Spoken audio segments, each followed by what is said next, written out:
Nah, kali ini aku mau bikin tekwan sagu isi tahu atau model tahu ya.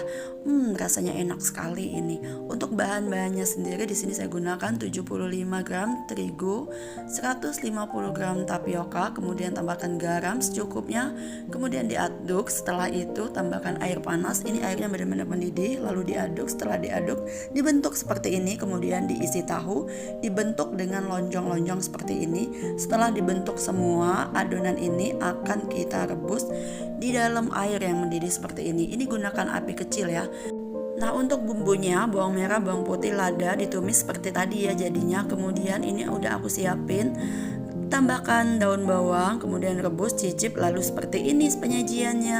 Nah, kemudian tinggal nambahin kuah, itu sambalnya pakai sambal setan ya. Nah, diaduk warnanya merah seperti ini.